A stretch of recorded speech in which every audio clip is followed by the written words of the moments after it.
Hai, welcome back my YouTube channel. Jangan lupa subscribe, like, comment, and share ya. Oke, next, kita lanjutin aja ceritanya. Bab 34, Menjadikan Ratu.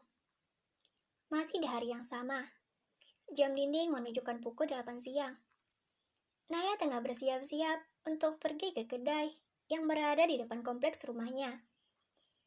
Naya tiba-tiba ingin memakan sesuatu yang dijual oleh pemilik kedai itu. Pemilik kedai itu sendiri, ia tinggal dalam kawasan kompleks milik suaminya. Namun, Naya masih belum mengetahui kalau kompleks itu milik suaminya sendiri. Jika memiliki kekayaan yang tiada habisnya, pasti akan membuat semua orang bahagia. Bahkan, mereka tanpa ragu membeli semua yang mereka inginkan. Namun, kekayaan yang Daniel miliki akan sepenuhnya jadi milik Naya. Daniel yang ingin menyerahkan sertifikat serta berkas-berkas kekayaannya kemarin, ia menundanya. Sebab Daniel ingin menyerahkannya saat dinner nanti malam. Daniel menyuruh beberapa anak buah untuk menyiapkan semuanya di taman yang ada di kompleks perumahannya itu. Daniel ingin menyerahkannya dengan romantis. Jika menyerahkannya begitu saja, maka tidak akan ada romantisnya. Naya tidak tahu rencana dinner yang dibuat oleh Daniel. Karena Daniel begitu sering membuat kejutan untuknya. Rencana dinner nanti malam, Daniel berniat akan memasak sendiri makanan yang akan dihidangkan. Tentunya tanpa bantuan siapapun, dan poin pentingnya, Daniel ingin membuat dinner nanti malam akan sangat mewah dan tak terlupakan. Bahkan, Daniel mempersilahkan anak buahnya untuk memotret atau menyiarkan langsung acara dinernya nanti malam. Daniel ingin menjadikan Naya sebagai ratu sesungguhnya. Ia akan membuat orang yang sudah merendahkan Naya sebelumnya iri. Sudah bisa dipastikan, bukan orang-orang yang merendahkan Naya saja yang akan iri, tetapi akan banyak orang yang merasa iri. Bukannya Daniel sombong, ia hanya ingin membalas semua perbuatan orang yang sudah merendahkan istrinya. Daniel adalah orang baik. Ia tidak akan terpancing jika tidak ada yang memancingnya. 1 lawan 10 pun, Daniel sanggup menghadapi mereka dengan tangan kosong. Apalagi jika mereka merendahkan Naya tepat di hadapannya. Maka jangan harap mereka akan melihat dunia lagi. Penderitaan Naya sudah cukup bagi Daniel. Kini saatnya ia membuat Naya bahagia dengan semua kekayaan yang ia miliki. Naya selesai bersiap-siap. Ia hanya mengenakan pakaian santai yang terlihat sangat sederhana. Namun sesungguhnya, baju santai yang sedang ia kenakan saat ini bukanlah baju murahan. Semua baju yang akan dikenakan Naya mulai sekarang adalah baju bermerek.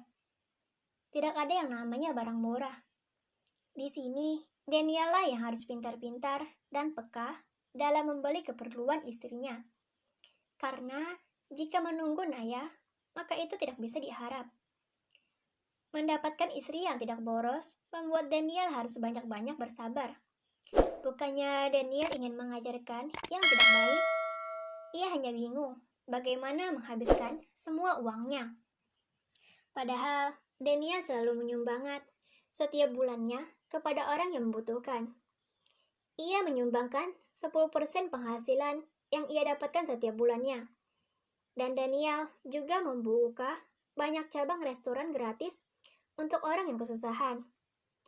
Saat Naya baru saja keluar dari lift, ia bertemu dengan ibu mertuanya yang nampak ingin naik ke atas. Naya yang masih belum akrab dengan Ibu Nita, ia merasa sangat canggung. "Siang, Bu," sapa Naya dengan membungkukkan badannya sopan. "Jangan bersikap manis, itu sangat memalukan," hardik Ibu Nita. Suara Ibu Nita begitu pelan saat mengucapkan kalimat barusan. Karena ia takut akan ada yang mendengarnya. Mendengarnya, Naya menghela napas dengan santai. Tanpa berbicara sepatah kata pun, Naya langsung melanjutkan langkahnya. Ibu Nita yang melihat Naya langsung pergi, ia menjadi geram. "Sialan, wanita itu. Awas saja kau nanti. Aku akan menendangmu dari rumah ini." Batin Ibu Nita marah. Saat sudah berada di luar, Naya sudah ditunggu oleh dua anak buah Daniel yang siap mengantar Naya. Siang Nona, sapa mereka berdua serempak seraya membungkuk. Naya hanya menganggukkan kepalanya pelan. Ia pun ingin melanjutkan langkahnya. Nona mau kemana? Tanya salah satu dari mereka. Ke kedai yang ada di depan, balas Naya ramah. Kami akan mengantarkan Nona, ucap mereka lagi. Tidak perlu, lagi pula kedainya tidak jauh kok. Naya sambil bergeleng kepala. Tapi Nona, tugas kami adalah menjaga Nona. Jika terjadi sesuatu kepada Nona, maka keluarga kami yang akan kena imbasnya. Tuturnya sedih. Ayah menjadi panik melihatnya. Ia pun langsung mengiyakannya. Tapi aku hanya ingin jalan kaki, ucap Naya mengeluh. Keduanya saling pandang. Mereka kebingungan. Dan akhirnya mereka pasrah menuruti kemauan Naya. Salah satu dari mereka pergi sebentar ke dalam. Ia ingin mengambil payung untuk Naya.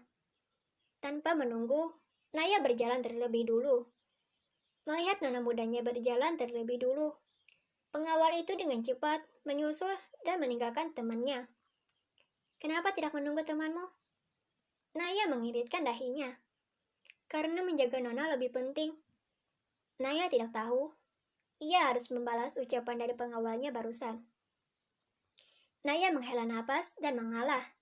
Ia menunggu pengawal satunya. Terlihat satu pengawal yang berlari ke arah mereka berdua dengan membawa satu payung di tangannya. Maaf Nona, telah menunggu lama, ucapnya. Tidak masalah, balas Naya.